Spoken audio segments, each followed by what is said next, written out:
বিশ্বের এক অদ্ভুত দেশ। এখানকার বাসিন্দারা নিজের বাড়ির দেওয়ালে স্ত্রীর ছবি ঝুলিয়ে রাখেন। চলুন আমরা এই ভিডিওটিতে এই দেশটির সম্পর্কে জেনে নেই। বিশ্বের অনেক দেশ আছে যেখানে অনেক সময় কিছু মজার ঘটনা ঘটে, এমনকি সেসব দেশে নানা মজার রীতিনীতিও রয়েছে। কোথাও রয়েছে সোনার হোটেল, আবার কোনো দেশে পর্যটকদের বেড়াতে গিয়ে অদ্ভুত সব নিয়ম মানতে হয়। এরকমই একটি দেশ আছে সেখানে বাড়ির দেওয়ালে নিজের স্ত্রীর ছবি টাঙিয়ে রাখা হয়। এটাই সে দেশের রীতি। অদ্ভুত সে দেশের নাম ব্রুনাই, পুরো নাম ব্রুনাই দারুসালাম। ব্রুনাই সম্পর্কে রয়েছে নানা মজার গল্প।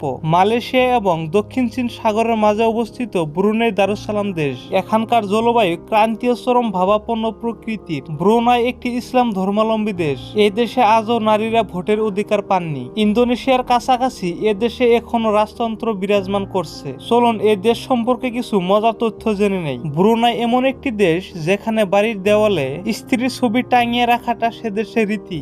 কোনো বাড়িতে তো আবার একাধিক স্ত্রীর ছবি দেখা যায়। এছাড়াও দেওয়ালে টাঙানো থাকে সে দেশের সুলতানের ছবি। ব্রুনাইয়ের সুলতানকে বিশ্বের সবচেয়ে ধনী রাজা হিসেবে বিবেচনা করা হয়। 2008 সালের একটি রিপোর্ট অনুসারে তার সম্পত্তির পরিমাণ প্রায় 1363 বিলিয়ন টাকা। নানা ধরনের নামি দামি গাড়ি সে দেশের সুলতানের খুব পছন্দের। তার কাছে প্রায় 7,000টি গাড়ি রয়েছে। তার প্রাইভেট কারটি আগাগোড়া সোনায় মোড়া। তিনি যে প্রাসাদে বাস করেন সেটিকে বলা হয় বিশ্বের সবচেয়ে বড় প্রাসাদ, যেখানে 1700টিরও বেশি কক্ষ রয়েছে। ব্রুনাই দারুসালাম দেশটিতে কেউ পাবলিক প্লেসে মদ পান করতে পারবেন না। শুধু তাই নয়, রাস্তা দিয়ে চলার সময় এখানকার লোকজন কিছু খেতে বা পান করতে পারবেন না। বিশেষ কথা হলো এখানে লোকাল নাকি ফাস্টফুড খেতে বিশেষ পছন্দ করে না। এই কারণে আপনি এখানে ম্যাকডোনাল্ডস কিংবা হাইফাইয়ের মতো হাতে গোনায় কয়েকটি রেস্তোরাঁ পাবেন। বলা হয় যে ব্রুনাইয়ের নাগরিকদের বাড়ির চেয়ে গাড়ির সংখ্যা বেশি। এক প্রতিবেদন অনুযায়ী এখানে প্রতি 1000 নাগরিকের মধ্যে প্রায় 700 জনের গাড়ি রয়েছে।